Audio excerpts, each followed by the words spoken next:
இந்த புருஷோத்தம மாதம் அப்படிங்கிறது என்னது அப்படின்னு சொல்லி யோசிச்சேன்னா, பொதுவா யார் ஒருத்தர் ஸ்ரீமத் பாகவத்தை கடைபிடிக்க ஆரம்பிக்கிறாங்களோ, அவங்க மற்ற புராணங்களையோ மற்ற சாஸ்திரங்களையோ பிரமாணம் எடுத்துக்கிறது கிடையாது. ஏன்னா பாகவத்துக்கு மேல ஒரு பிரமாணம் எதுவும் கிடையாது.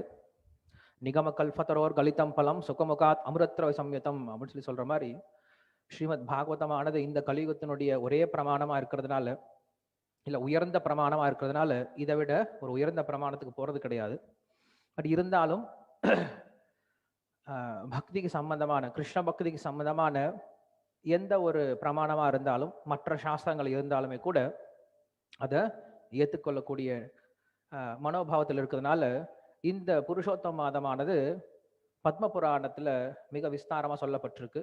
பத்ம புராணம், விஷ்ணு புராணம் போன்ற ஒரு சில வாமன புராணம் போன்ற புராணங்கள்ல புருஷோத்தம மாதத்தினுடைய முக்கியத்துவத்தையும், அதை எப்படி கடைபிடிக்க வேண்டும் அப்படின்ற விஷயத்தையும், அதை பற்றிய தத்துவ அர்த்தங்களையும் நம்மளுக்கு மற்ற புராணங்கள் விளக்கக்கூடிய நிலைமையில இருக்கு. பாகவத்தில் நம்ம அவ்வளவு பார்க்கறது கிடையாது. ஏன்னா பாகவதம் அப்படிங்கிறது முழுமையா கிருஷ்ணரை பத்தியே பேசிட்டு இருக்கு. புராணங்கள் 18 இருக்கு. ஸோ புராணங்கள் 18 இருக்கு அப்படின்னா, அந்த புராணங்களை மூன்றா பிரிக்கிறாங்க. சத்துவகுணத்தில் இருக்கக்கூடியவை, ரஜோகுணத்தில் இருக்கக்கூடியவை, தமோ குணத்தில் இருக்கக்கூடியவை அப்படின்ட்டு. அப்படின்னா புராணங்கள் தமோ குணத்தில் கிடையாது, புராணங்கள் ரஜோகுணத்தில் கிடையாது, புராணங்கள் சத்துவகுணத்தில் கிடையாது. புராணங்கள் என்னைக்கும் புராணமாக தான் இருக்கும். அது உயர்ந்த விஷயம் தான், அது எல்லாமே உன்னதமானது தான். இருந்தாலும் மக்களுடைய மனோநிலைமைக்கு பொறுத்த மாதிரி அந்தந்த புராணத்தை அவங்க எடுத்து படிக்க ஆரம்பிப்பாங்க. தமோ குணத்தில் இருக்கக்கூடிய மக்கள் அந்த புராணத்தை எடுத்து படிக்க ஆரம்பிப்பாங்க. ரஜோகுணத்தில் இருக்கக்கூடிய மக்கள் அந்த புராணங்களை, ஒரு சில குறிப்பிட்ட புராணங்கள் அவங்களுக்கு ஆப்டா இருக்கும், அதனால அந்த புராணத்தை எடுத்து படிக்க ஆரம்பிப்பாங்க. சத்வகுணத்தில் இருக்கக்கூடியவர்கள் அந்த புராணத்தை எடுத்து படிக்க ஆரம்பிப்பாங்க. பாகவத புராணம் அப்படிங்கிறது அமல புராணம், முக்குணங்களையும் தாண்டி இருக்கக்கூடியது. பாரமஹம்ச சம்ஹிதை அப்படின்னு சொல்றோம். பாரமஹம்ச சம்ஹிதை அப்படின்னா, யார் ஒருத்தர் முக்குணங்களையும் தாண்டி இருக்காங்களோ அவங்க படிக்க வேண்டியது. இல்லைன்னா யார் ஒருத்தர் இந்த முக்குணத்தை தாண்டி போகணும்னு நினைக்கிறாங்களோ அவங்க பாகவத்தை படிக்கிறாங்க. ஸோ அப்படி பாகவதமானது முக்குணத்தை தாண்டி இருக்கு, தூய பக்தியை மட்டுமே சொல்லிக் கொடுக்கக்கூடிய புராணமா இருக்கு. இந்த புருஷோத்தம மாதம் அப்படிங்கிறது பொதுவா வைஷ்ணவர்களுக்கு மத்தியில, அதுவும் குறிப்பா சொல்ல போனோம் அப்படின்னா ஸ்மார்த்தர்கள், யார் ஒருத்தர் பலநோக்கு செயல்கள் ஈடுபடுறாங்களோ, அதாவது இந்த விரதத்தை கடைபிடிச்சா எனக்கு இந்த பலன் கிடைக்கும், இந்த ஒரு புண்ணிய காரியங்களை செஞ்சா எனக்கு இந்த பலன் கிடைக்கும் அப்படின்ட்டு ஒரு பலநோக்கு செயல்களில் ஈடுபடக்கூடியவர்கள் என்ன பண்ணுவாங்க அப்படின்னா, இது போன்ற மாதங்கள், இது போன்ற முக்கியமான குறிப்பான நாட்கள், குறிப்பான விசேஷ நாட்களை கடைபிடிக்க முயற்சி பண்ணுவாங்க. அதுவும் குறிப்பா இந்த புருஷோத்தம மாதத்தினுடைய புகழானது பத்ம புராணத்துல சொல்லப்பட்டிருக்கு. பத்ம புராணம் அப்படிங்கிறது பொதுவா சிவனை பத்தியும் பார்வதியை பத்தியும் புகழக்கூடிய ஒரு புராணமா இருக்கு. ஆனா பத்ம புராணத்துல போய் ஏன் புருஷோத்தம மாதத்தை பத்தி பேசுறாங்க அப்படின்னு சொல்லும் போது, பொதுவாக ரஜோகுணத்தில் இருக்கக்கூடியவர்கள் அதை படிக்க ஆரம்பிக்கிறாங்க. அவங்களுக்கு ஏதாவது பலன் வேணும், நான் இதை செஞ்சா எனக்கு இந்த பக்தி செஞ்சா எனக்கு இந்த பலன் வேணும் அப்படின்னு சொல்லிட்டு பலனை எதிர்பார்த்து செய்யக்கூடியவர்கள் எல்லாமே ரஜோகுணத்தில் இருக்கக்கூடியவர்கள். அவங்க இந்த மாதிரி கிரந்தங்கள்லாம் படிக்க ஆரம்பிக்கிறாங்க. அவங்களுக்கு பற்றின்மையா சொல்லக்கூடிய பாகவதம் அப்படிங்கிறது அவ்வளவு ருச்சிக்காது. என்ன பண்றாங்க, ஏதாவது நம்மளுக்கு இந்த உலகத்தில் ஏதாவது பிரயோஜனமா இருக்குமா அப்படின்னு சொல்லி படிக்க ஆரம்பிக்கக்கூடியவர்கள், அந்த காரியங்களை செய்யக்கூடியவர்கள். ஸோ அப்படி செய்யக்கூடியவர்கள் என்ன பண்றாங்கன்னா, இந்த மாதிரி புராணங்களை படிச்சுட்டு இருக்காங்க. அப்படி பத்ம புராணத்தை படிக்கும் பொழுது அவன் கண்டிப்பா இந்த புருஷோத்தம மாதத்தினுடைய மகத்துவத்தை படிப்பான். அப்படி படிக்கும்போது அட்லீஸ்ட் அந்த புருஷோத்தம மாதத்தினுடைய மகத்துவத்தை படிச்சுட்டு இந்த ஒரு மாசமா அதை என்ன பண்ணுவான், விஷ்ணு வழிபட ஆரம்பிப்பான். அதனால சிவனை பற்றி பேச வந்த அந்த பத்ம புராணத்துல கொண்டு போய் புருஷோத்தம மாதம், அதாவது கிருஷ்ண பக்தியை உயர்த்தக்கூடிய, கிருஷ்ண பக்தியை கொடுக்கக்கூடிய இந்த மாதத்தை பத்தி, இந்த மாதத்தினுடைய விரதத்தை பத்தி, இந்த மாதத்தினுடைய வழிபாடை பத்தி பத்ம புராணத்துல போய் வச்சிருக்காங்க. அப்படின்னா காரணம் என்னது, அதை படிக்கும் போதாவது என்ன பண்ணுவான் அப்படின்னா, கொஞ்சம் விஷ்ணுவை பத்தி படிச்சு தெரிஞ்சுக்கிட்டு, கிருஷ்ணரை பத்தி படிச்சு தெரிஞ்சுக்கிட்டு கிருஷ்ண பக்திக்கு வருவான் அப்படின்றது தான் காரணம். அதனால்தான் பாகவத மகாத்மியம் கூட பத்ம புராணத்துல தான் சொல்லப்பட்டிருக்கு. பத்ம புராணத்தை படிக்கும் போது, இல்ல சிவபுராணத்துல பாகவத மகாத்மியம் சொல்லப்படுது. காரணம் என்னது, சிவனை பத்தி படிக்கும் பொழுது அவன் என்ன பண்ணுவான், கண்டிப்பா பாகவத மகாத்மியம் படிப்பான். அந்த பாகவத மகாத்மியம் படிச்சு, ஓ பாகவத்தில் இவ்வளவு விஷயம் இருக்கா அப்படின்னு என்ன பண்ணுவான், பாகவத்தை எடுத்து படிக்க ஆரம்பிப்பான். அப்படி பாகவத்தை படிக்க ஆரம்பிக்கும் போது அவனுடைய வழிபாடு, அவனுடைய ஆன்மீக புரிதலானது அடுத்த கட்டத்தை அடையாது. என்ன பண்றான், தூய பக்தி வர ஆரம்பிக்கிறான், கிருஷ்ண பக்தி வர ஆரம்பிக்கிறான் பாகவத்தை படிக்கிறதுனால. ஸோ இப்படி நம்மளுக்கு புராணங்கள், இதிகாசங்கள் என்ன பண்ணுது அப்படின்னா, கொஞ்சம் கொஞ்சமா நம்மளுடைய உணர்வு நிலையை உயர்த்தி கொண்டே போகுது. அதுதான் சாஸ்திரம் பண்ணக்கூடியது. சாஸ்திரம் என்ன பண்ணும் அப்படின்னா, எல்லா விதமான மக்களுக்கும் தஞ்சம் கொடுக்கும்.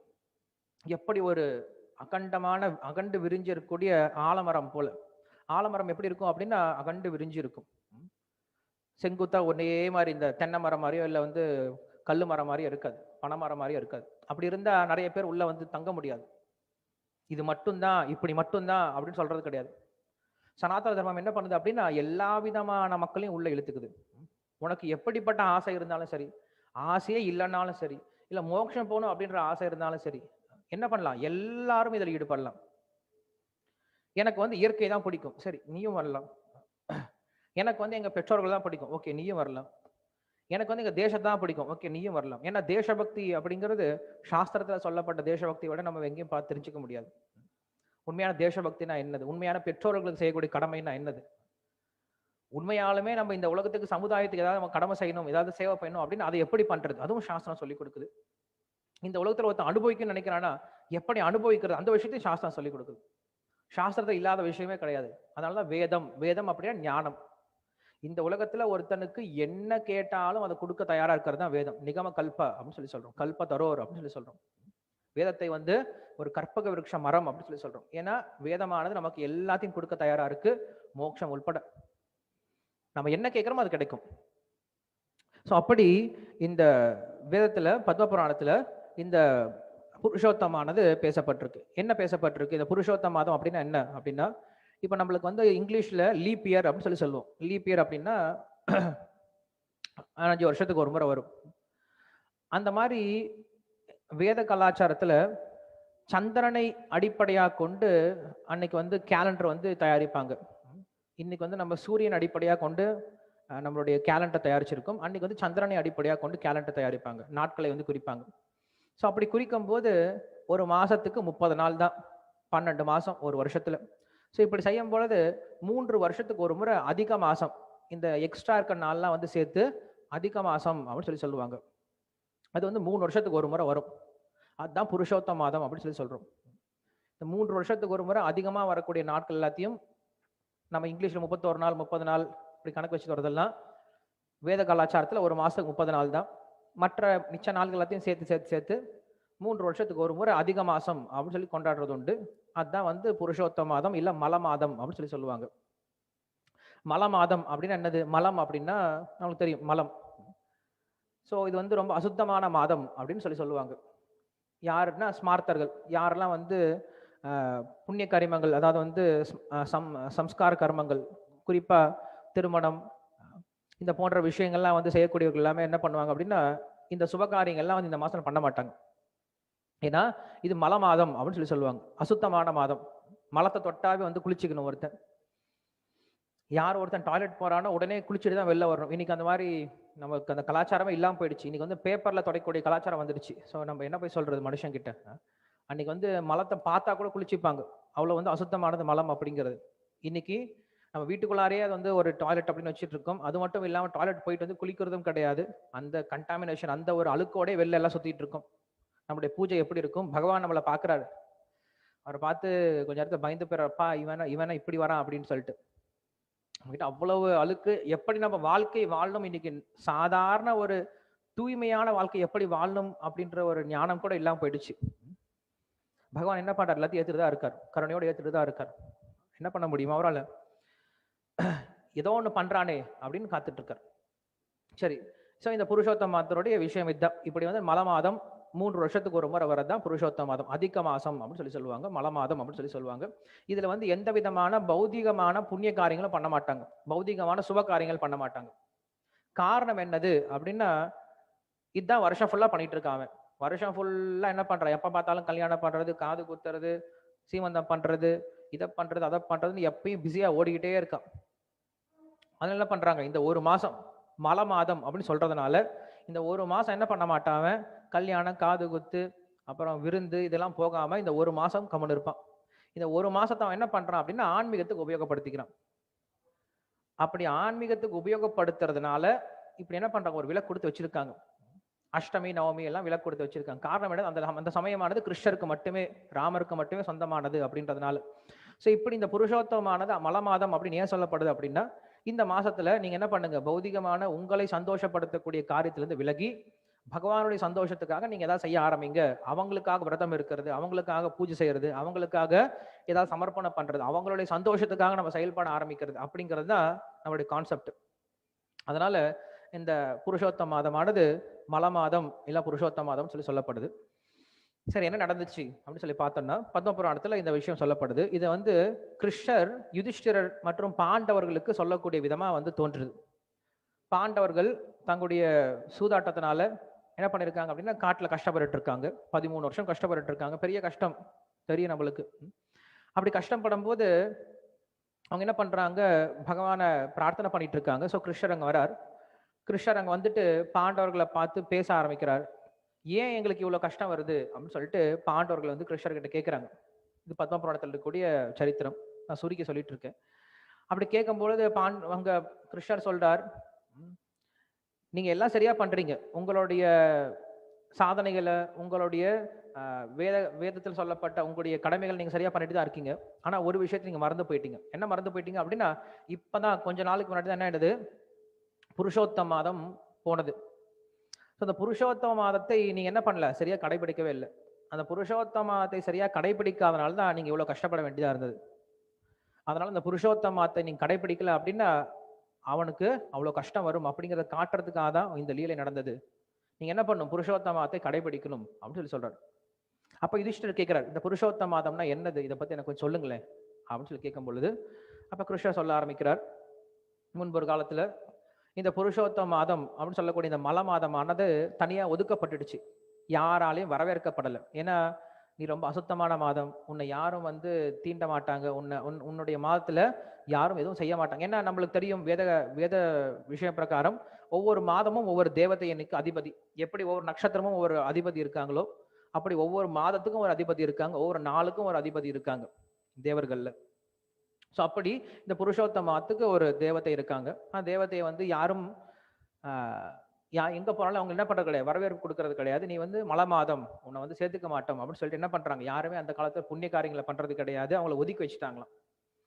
ஸோ அப்படிப்பட்ட காலம் பிரயோஜனமே இல்லாம போயிடுச்சு. இல்லைன்னா எந்த ஒரு காலமானது, எந்த ஒரு பொருளானது பகவானுடைய செயல்பாடுக்கு உபயோகப்படுத்தப்படலையோ இல்ல புண்ணிய காரியங்களுக்கு ஈடுபடுத்தப்படலையோ அது பிரயோஜனமே இல்லாம போயிடும். பிரயோஜனமே இல்லைன்னு நினைச்சாங்க அன்னைக்கு. எந்த ஒரு நாளானது, எந்த ஒரு நிமிஷமானது, எந்த ஒரு நொடியானது பகவானை பத்தி யோசிக்கலையோ இல்ல பகவானுக்காக சேவை பண்ணலையோ அந்த நொடியானது வீண் அப்படின்றது தான் அன்னைக்கு வேத கலாச்சாரத்தில் எல்லாருக்கும் இருந்த ஒரு கருத்து. ஸோ அப்படி அவங்க அந்த மல மாதம் அப்படின்னு நினைச்சிட்டு இருக்கும்போது அந்த அம்மா என்ன பண்றாங்க அப்படின்னா, கிருஷ்ணர் நாராயணனை போய் அணுகுறாங்க.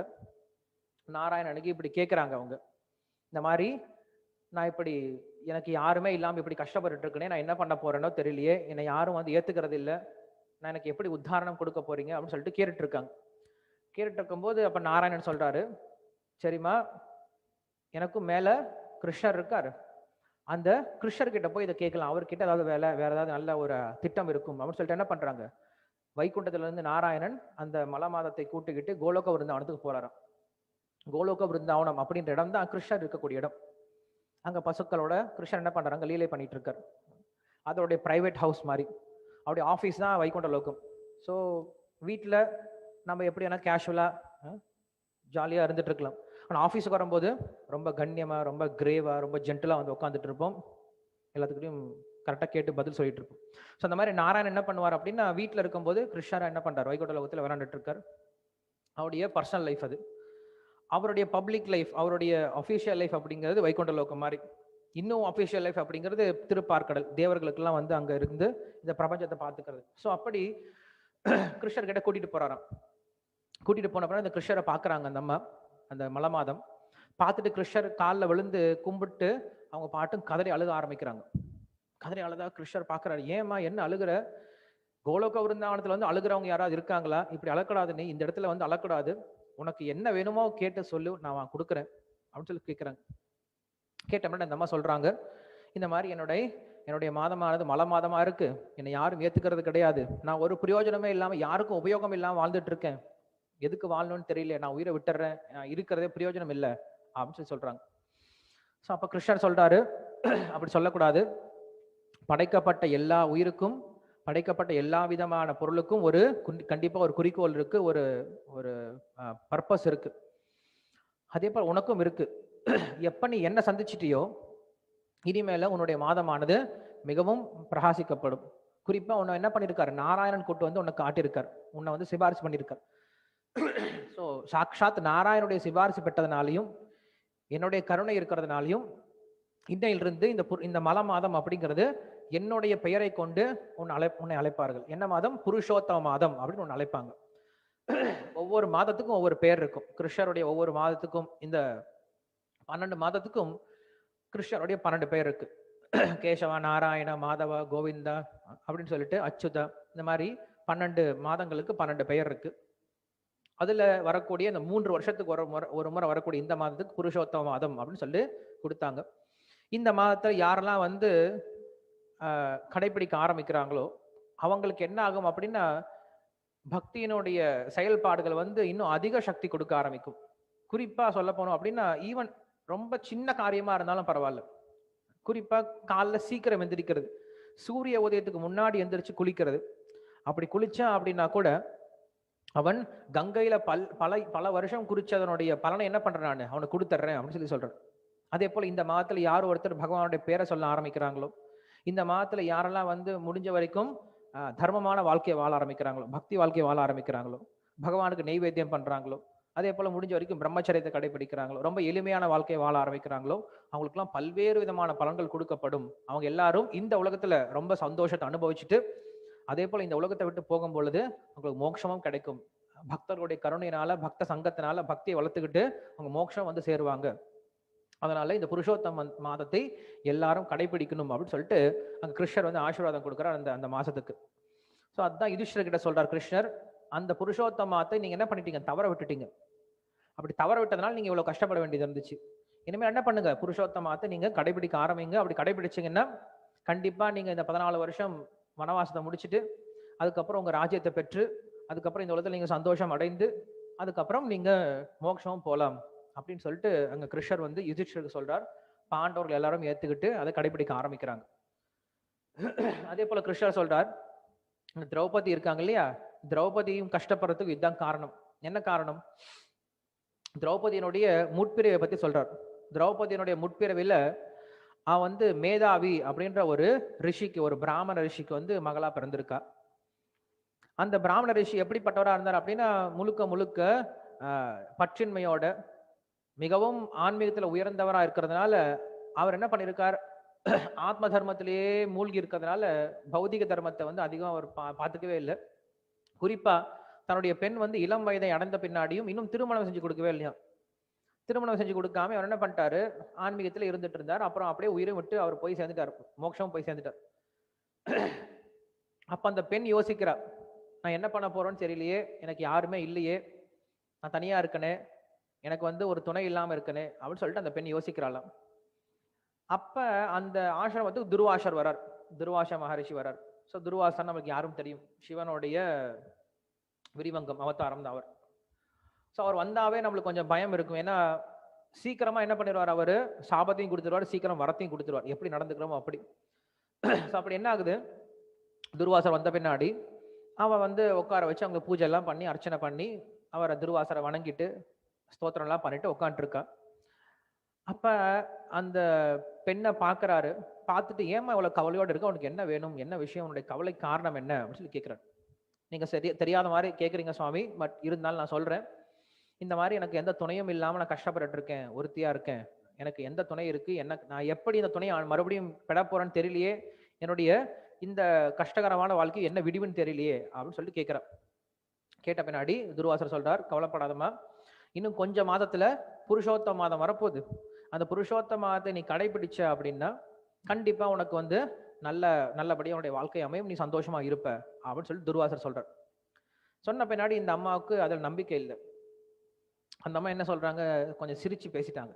என்னது புருஷோத்தம மாதமா, ஏன் கார்த்திகை மாதம் இருக்கு, அதே போல மார்கழி மாசம் இருக்கு, வைகாசி மாசம் இருக்கு, இதெல்லாம் ரொம்ப உயர்ந்த மாதங்களா சொல்லப்படுது வேதத்துல.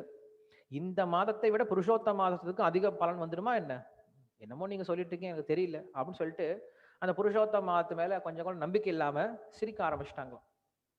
எப்ப சிரிக்க ஆரம்பிச்சிட்டாரோ அப்ப துர்வாசருக்கு பயங்கர கோவம் வர ஆரம்பிச்சிருது. சாபம் கொடுக்கலான்னு யோசிக்கிறார், பட் யோசிச்சு பார்க்கிறார், இந்த பெண் வந்து இவ்வளவு கஷ்டப்பட்டு இருக்காளே, இவளுக்கு நான் மறுபடியும் சாபம் கொடுத்து இவளை ஏன் மறுபடியும் கஷ்டப்படுத்தணும்? அதனால அவருக்கு சாபம் கொடுக்கல.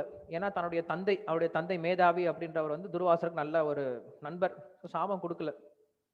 இருந்தாலும் அவர் வந்து சொல்லிட்டு போறார், நீ வந்து இந்த மாதிரி ஹேளனம் பண்ணி பேசிட்ட, இதுக்கான பலனை நீ கண்டிப்பா அனுபவிச்சே தீர்வு அப்படின்னு சொல்லிட்டு அவர் போயிட்டார். போன பின்னாடி என்ன ஆனது அப்படின்னா, அந்த பெண்ணானவள் தன்னுடைய சோபை இழந்து, தன்னுடைய அழகை இழந்து, தன்னுடைய சக்தி இழந்து, தன்னுடைய எல்லா விதமான நல்ல ஸ்ரீயும் இழந்து என்ன பண்றா, ரொம்ப கஷ்டப்பட்டு இருக்கா. அவன் என்ன நினைக்கிறாவ, சரி நம்ம வாழ்க்கை இப்படியே போயிடுச்சு, நம்ம என்ன பண்ணலாம், சிவனை வழிபடலாம். சிவனை வழிபட்டு அவர்கிட்ட இருந்து நம்ம ஒரு சில வரங்களை பெறலாம். ஏன்னா சிவன் அப்படின்றவர் ஆசுதோஷா, ரொம்ப சீக்கிரம் திருப்தி அடையக்கூடியவர். அவரை வழிபட்டு என்ன பண்ணலாம், நம்ம ஏதாவது வரத்தை பெறலாம் அப்படின்னு சொல்லிட்டு என்ன பண்றான், அந்த பெண்ணானவள் சிவலை வந்து நினைச்சு தபஸ் பண்ண ஆரம்பிக்கிறான். 9000 வருஷம் தபஸ் பண்றாளாம். 9000 வருடம். எப்படி தபஸ் பண்றா அப்படின்னா, குளிர்காலத்துல தண்ணிக்கு நடுவில் போய் நின்றுகிட்டு, நதியில தண்ணி நடுவில் நின்றுகிட்டு அந்த குளிர்ல நின்றுட்டு என்ன பண்றா, தபஸ் பண்றா. அதே போல வெயில் காலத்துல சுத்தி வந்து தன்னை சுத்தி வந்து நெருப்பு பத்த வச்சுட்டு அந்த நெருப்புக்கு நடுவுல உட்காந்துக்கிட்டு தபஸ் பண்ண ஆரம்பிக்கிறான் சிவனை நினைச்சு. ஸோ இப்படி தபஸ் செய்ய சிவன் வந்து ரொம்ப சந்தோஷம் அடைஞ்சு 9000 வருஷத்துக்கு அப்புறம் கீழே இறங்கி வராரு. வந்த பின்னாடி சிவனை எப்ப பார்த்தாலும், சிவனுடைய தரிசனம் பெற்ற உடனே என்ன ஆயிடுச்சு, அவருடைய உடம்புல செஞ்ச தபஸ்னால செஞ்ச எல்லா விதமான குறைகளும், எல்லா விதமான ஏக்கங்களும், எல்லா விதமான அவருடைய உடல்ல இருந்த மாறுபாடுகளும் மாறி ரொம்ப அழகான உருவத்தை பெற்றெடுக்கிறார். ஏன்னா பகவத் தரிசனம் அப்படி இருக்கும். உயர்ந்தவர்களோட தரிசனம் அப்படி கிடைக்கும். அவங்க தரிசன மாத்திரத்தினாலே நம்மளுடைய வாழ்க்கை மாற ஆரம்பிச்சிடும். ஸோ அப்படி சிவனுடைய தரிசனம் பெற்ற பின்னாடி அவர் ரொம்ப சந்தோஷப்படுறார். சிவனை நினைச்சு போற்றி நிறைய ஸ்தோத்திரம் எல்லாம் பண்றா, சிவனை புகழ்ந்து பேசுறா. பேசின பின்னாடி சிவன் கேட்கிறார், நான் உங்ககிட்ட ரொம்ப திருப்தி அடைஞ்சிட்டேன், உனக்கு என்ன வரம் வேணும் கேள் அப்படின்னு சொல்லி கேட்கிறார். கேட்ட பின்னாடி அவளுக்கு உள்ளர இத்தனை நாள் தேக்கி வச்சுட்டு இருந்த அந்த ஏக்கம் இருக்கு இல்லையா, அந்த ஏக்கத்துல வந்து கேட்க ஆரம்பிச்சிட்டான். எனக்கு கணவன் வேணும், எனக்கு கணவன் வேணும், எனக்கு கணவன் வேணும், எனக்கு கணவன் வேணும், எனக்கு கணவன் தான் வேணும் அப்படின்னு சொல்லிட்டு 5 முறை வந்து ஒரே விஷயத்த கேட்டான். சிவன் சொன்னார், அப்படியே ஆகட்டும், உனக்கு வந்து 5 கணவர்கள் கிடைப்பாங்க அப்படின்னு சொல்லிட்டார். அவளுக்கு பயமாயி போயிடுச்சு, கொஞ்சம் வெக்கமாக போயிடுச்சு. இது என்னது, ஒரு பெண்ணுக்கு 5 கணவன், இது எப்படி சாத்தியமாகும், இது எப்படி சாஸ்திரபூர்வமா இருக்கும், இது எப்படி ஏத்துக்கிறது அப்படின்னு சொல்லிட்டு அவர் ரொம்ப வெக்கப்பட்டு ரொம்ப கேட்க ஆரம்பிச்சா. பட் சிவன் சொல்றார், என்ன பண்றது, உன்னுடைய கர்மம் அது, அதுவும் பண்ண முடியாது. ஏன்னா நீ வந்து புருஷோத்தமத்தை வந்து நீ ஹேளனம் பண்ணி பேசிட்ட, அதுக்கு நீ தண்டனை கண்டிப்பா அனுபவிச்சுதான் ஆகணும். இருந்தாலும் அது உனக்கு சரிப்பட்டு போயிடும், உனக்கு அடுத்த பிறவில இந்த 5 கணவர்கள் கிடைப்பாங்க, அதுக்கு தகுந்த உனக்கு உடல் கிடைக்கும், நீ பயப்படாத அப்படின்னு சொல்லிட்டு அவருக்கு ஆசீர்வாதம் கொடுத்து அனுப்பிட்டார். அதுக்கப்புறம் அவன் காத்துட்டு இருக்கான். அடுத்த பிறவில அவன் என்ன பண்றான் அப்படின்னா, அப்பதான் வந்து உயிரை போகும்போது துருபத மகாராஜன் வந்து யஜ்யம் பண்ணிட்டு இருக்கான். துருபத மகாராஜன் யஜ்யம் பண்ணும்போது அந்த யஜ்யத்துல இருந்து தோன்றாவ, அக்னில இருந்து தோன்றா. அவ வந்து ஒரு சாதாரண ஒரு பெண்ணுக்கு பிறந்தவ கிடையாது திரௌபதி.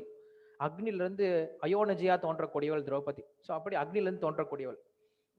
தோன்ற பின்னாடிதான் நம்மளுக்கு தெரியும் பாண்டவர்களை வந்து அவ எப்படி திருமணம் செஞ்சா அப்படின்ட்டு.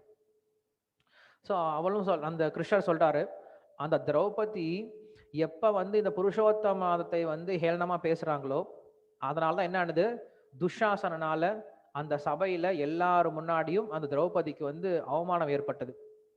அந்த அவமானம் ஏற்பட்ட போதும் அவ என்ன நினைச்சா, ஸோ என்ன பிரார்த்தனை பண்ணதுனால அவனை நான் காப்பாத்தி கொடுத்துட்டேன், நீங்க கஷ்டப்படுறதுக்கும் அதுதான் காரணம். அதனால என்ன பண்ணுங்க, கண்டிப்பா நீங்க இந்த புருஷோத்தமத்தை கண்டிப்பா கடைபிடிங்க. அதை கடைபிடிச்சோம் அப்படின்னா, ஒருத்தர் வந்து கங்கையில 12,000 வருஷம் தினசரி கங்கையில குளிக்கிறதும் இல்ல இந்த புருஷோத்தமத்துல ஒரு நாள் நம்ம வந்து புனித ஸ்தலத்துல குளிக்கிறதும் சமம் அப்படின்னு சொல்றாரு. இந்த புருஷோத்தம மாதம் அன்னைக்கு யாராவது ஒருத்தர் ஏதாவது புனித ஸ்தலத்துல கங்கையிலயோ காவேரியிலயோ கோதாவரியோ இந்த மாதிரி புண்ணிய ஸ்தலத்துல யாராவது ஒருத்தன் குளிச்சான் அப்படின்னா, நம்ம தொடர்ந்து 12,000 வருஷம் தினசரி குளிச்சா என்ன பலன் கிடைக்குமோ அந்த பலனை ஒரே நாள் குளிக்கிறதுல கிடைக்கும் அப்படின்னு சொல்றோம். ஸோ அப்படி இந்த புருஷோத்தம மாதத்துக்கு அவ்வளவு ஒரு சலுகை கொடுத்திருக்கார். ஏன்னா ரொம்ப ரொம்ப சக்தியே இல்லாம, எந்த விதமான வலியுமே இல்லாம, கதியும் இல்லாம கஷ்டப்படக்கூடிய இந்த ஆத்மாக்களுக்கு இதை போன்ற ஒரு சில மாதங்கள் என்ன பண்ணும் அப்படின்னா பூஸ்ட் பண்ணும், அவங்களுடைய ஆன்மீக புண்ணியத்தை என்ன பண்ணுது அப்படின்னா பூஸ்ட் பண்ணக்கூடிய மாதம். ஸோ இந்த மாதத்துல யார் ஒருத்தர் ஆன்மீக செயல்களை வந்து செய்ய ஆரம்பிக்கிறாங்களோ, அது வெளியில இருந்து பார்க்கும்போது ஆன்மீக செயலாவே இல்லாம இருக்கலாம். ஆனா என்ன பண்ணும் அப்படின்னா, இது வந்து அவங்களுக்கு ஆன்மீக புண்ணியத்தை அதிகம் கொடுக்க ஆரம்பிக்கும். இப்போ உதாரணத்துக்கு இந்த தீபம் காட்டுனது. தீபம் காட்டணும் அப்படின்னா, திரி இருக்கு, விளக்கு இருக்கு, ஓகே நெருப்பு. என்ன என்ன இது இதுல என்ன வரப்போகுது நமக்கு அப்படின்னு சொல்லி யோசிச்சு பார்க்கலாம். ஸோ பகவானுக்காக நம்ம ஏதாவது ஒண்ணு அர்ப்பணம் பண்றோம் இல்லையா? பகவானுக்கு அன்னைக்கெல்லாம் வந்து தீபம் விளக்கு ஏற்றுறது அப்படிங்கிறது ஒரு பெரிய விஷயமா சொல்லப்படுது. ஏன்னா அன்னைக்கு எங்கேயும் வந்து எலக்ட்ரிசிட்டிலாம் கிடையாது. ஸோ தீபம் வைக்கிறதே ஒரு பெரிய உதவியா கருதப்பட்டது அன்னைக்கு. பெரிய சேவையா கருதப்பட்டது. இன்னைக்கும் அதை பண்ணிட்டு தான் இருக்கோம் நம்ம. ஸோ என்ன விஷயம் அப்படின்னா, இந்த மாசத்துல யார் ஒருத்தர் விரதம் எடுத்துக்கிட்டு ஏதாவது ஒரு விரதம் பகவானுக்காக ஏதாவது ஒரு விரதம் எடுத்துக்கிட்டு காலையில் நான் சீக்கிரமா எந்திரிச்சிருவேன், சூரிய உதயத்துக்கு முன்னாடி சீக்கிரம் எந்திரிச்சிருவேன், எந்திரிச்சு குளிச்சுட்டு நான் என்ன பண்ண போறேன், தினமும் பகவானுடைய நாமத்தை சொல்ல போறேன் அப்படின்ற ஒரு விரதம், இல்ல தினமும் ஸ்ரீமத் பாகவத்தை படிக்க போறேன், இல்ல தினமும் ஸ்ரீமத் பாகவத்தை கேட்க போறேன், இல்ல தினமும் இந்த ஸ்ரீமத் பாகவதத்தை பத்தி நான் மற்றவங்களுக்கு சொல்லிக் கொடுக்க போறேன் அப்படின்னு சொல்லிட்டு ஏதாவது ஒரு விரதத்தை எடுத்துக்கிட்டு அந்த விரதத்தை யாராவது கடைபிடிக்க ஆரம்பிச்சாங்க அப்படின்னா அவங்களுடைய பலன்கள் இன்னும் அதிகமாகுமா. புது மக்களை என்ன பண்ணலாம் இதில் ஈடுபடுத்தலாம். ஏன்னா புதுசா இருக்கக்கூடிய மக்களுக்கு அவங்க ஆன்மீகத்துக்கு வராத காரணம் என்ன அப்படின்னா அவங்களுடைய பாவ விளைவுகள் தான். நிறைய பாவ காரியங்கள் இருக்கிறதுனால அவங்களால ஆன்மீகத்துக்கு வர முடியல. ஸோ அப்ப என்ன பண்ணும், ஏஷாம் தொந்தகதம் பாபம் ஜனானாம் புண்ணிய கர்மனாம் தே துவந்த மோக நிர்முக்தா பஜந்தே மாம் திடபிரதாகான்னு கிருஷ்ணர் சொல்றார். ஏஷாம் தொந்தகதம் பாபம், யார் ஒருத்தனுடைய பாவ விளைவுகள் குறைஞ்சு ஜனானாம் புண்ணிய கர்மனாம் அப்படின்னு சொல்லி சொல்றார். புண்ணிய கர்மங்கள் அதிகம் ஆகும் போது தே துவந்த மோக நிர்முக்தாக பஜந்தே மாம் திடபிரதாக, இந்த துவந்த மோகத்திலிருந்து விடுபட்டு என்னை ரொம்ப திடமாக வழிபடுகிறார்கள் சொல்லி கிருஷ்ணர் சொல்றார் பகவத்கீதையில. அப்படின்னு என்ன அர்த்தம், ஒருத்தனுடைய பாவ விலை குறையணும், புண்ணிய காரியங்கள் அதிகமாகணும். என்ன புண்ணிய காரியங்கள் அதிகமாகணும், சாதாரண புண்ணியம் கிடையாது, ஆன்மீக புண்ணியம் அதிகமாகணும். ஆன்மீக புண்ணியம்னா என்னது, இந்த மாதிரி ஆன்மீக செயல்கள், இந்த மாதிரி செயல்பாடுகள்ல பகவானுக்காக நம்ம ஏதாவது ஒன்று செஞ்சோம் அப்படின்னா அது ஆன்மீக புண்ணியம் அப்படின்னு சொல்லி சொல்றோம். பக்தி செயல்பாடுகள் இல்லைன்னு கூட விளக்கு ஏற்றுறதோ பகவானுக்கு பூ சமர்ப்பணம் பண்றதோ இதெல்லாம் வெளிப்படையா வந்து பக்தியோட செய்யும் போது ஆன்மீக காரியமா ஆறுது. பகவானுக்கு சரி விஷ்ணுவுக்கு நீ சொல்றாங்க செய்யறமே அப்படின்னு சொல்லி செய்யும் போது அது வந்து ஒரு சாதாரண புண்ணிய காரியமா தோன்றினாலும் கூட அது விஷ்ணுவுக்கு செய்யும் போது என்ன ஆயிடுது, அது ஆன்மீக புண்ணியமாகி போயிடுது. அந்த ஆன்மீக புண்ணியத்தை ஒருத்தன் செய்ய செய்ய செய்ய என்ன ஆகும் அப்படின்னா அவனுக்கு இதயத்துல அவனுடைய பேங்க் பேலன்ஸ்ல வந்து ஆன்மீக புண்ணியம் வந்து அதிகமாயிட்டு இருக்கும், ஆன்மீக சுக்குர்த்தி அதிகமாயிட்டு இருக்கும். எப்ப ஆன்மீக புண்ணியம் அதிகமாகுதோ அவனுக்கு பக்தருடைய சங்கம் கிடைச்சி பக்தியில ஒரு நம்பிக்கை கிடைச்சி அதுக்கப்புறம் என்ன ஆகும் அப்படின்னா அவன் பக்தியில முன்னேற ஆரம்பிப்பான். சாதாரண புண்ணியம் பண்ணும் அப்படின்னா அவன் சொர்க்கலோகம் வரைக்கும் போகலாம், இந்த உலகத்துல ஒரு சில இன்பங்கள் அனுபவிக்கலாம். ஆனா ஆன்மீக புண்ணியம்னா கிருஷ்ணருக்காக ஏதாவது செஞ்சோம் அப்படின்னா அந்த புண்ணியமானது நமக்கு இந்த உலகத்துல சந்தோஷத்தையும் கொடுக்கும், பக்த சங்கத்தை கொடுத்து பக்தியை கொடுத்து நம்மளுக்கு மோட்சத்தையும் கொடுக்கும். அதனால இந்த மாதத்தை எல்லாரும் சரியா உபயோகப்படுத்திக்கணும். நமக்கு இன்னையிலிருந்து எல்லா தேவர்களும் என்ன பண்றாங்க, இந்த புருஷோத்தம மாதத்துல கிருஷ்ணர் வழிபட ஆரம்பிக்கிறாங்க. அதனால இதுக்கு பேர் புருஷோத்தமன் சொல்லி சொல்றோம். உத்தம புருஷஸ்தொன்யா பரமாத்மே துதாகிருதா யோலோகத்ரயமாவிஷ்ய விபத்தவ்ய ஈஸ்வரஹா. கிருஷ்ணர் பகவத்கீதையில் சொல்றார் புருஷோத்தமன், நான் தான் புருஷோத்தமன் அப்படின்னு சொல்லி சொல்றார்.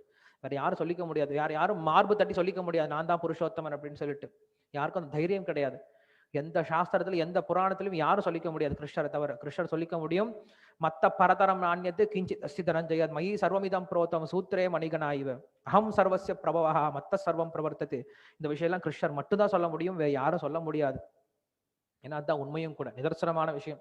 அவரை விட உயர்ந்த தத்துவம், அவரை விட உயர்ந்தமான ஒரு பொருள், அவரை விட ஒரு உயர்ந்த பகவான் யாரும் கிடையாது. எப்படி பார்த்தாலும், கருணையிலிருந்து பார்த்தாலும் சரி, ரொம்ப எளிமை அப்படின்னு பார்த்தாலும் சரி, லீலையிலிருந்து பார்த்தாலும் சரி, அழகு அப்படின்ற ஒரு விஷயத்துல பார்த்தாலும் சரி, பக்த வத்சலன் அப்படின்ற ஒரு விஷயத்துல பார்த்தாலும் சரி, பூர்ணத்துவம் அப்படின்ற விஷயத்துல பார்த்தாலும் சரி, கிருஷ்ணரை மிஞ்சி வேற யாரும் கிடையாது. ஸோ அதனால இந்த கிருஷ்ணர் நமக்கு இந்த கருணை கொடுத்திருக்கார். நம்ம என்ன பண்ணணும், இந்த கருணை எடுத்துக்கிட்டு மற்றவங்களுக்கு இதை கொடுக்க முயற்சி பண்ணணும். இதுதான் வந்து புருஷோத்தம மாதம். ஸோ என்ன பண்ணுங்க, இன்னையிலிருந்து இந்த விரதத்தை எடுத்துக்கிட்டு தினமும் காலைல சீக்கிரம் எந்திரிச்சு குளிச்சுட்டு ஒரு மாலையாவது என்ன பண்ணுங்க, காலையில ஜெபம் பண்ணிருங்க. ஜெபம் பண்ணாதவங்க மற்றவங்க எல்லாம் பண்ணுங்க, தினமும் காலையில உங்களுடைய சாண்டிங் இந்த ஹரே கிருஷ்ண மந்திரத்தை சீக்கிரம் செய்யுங்க. அதே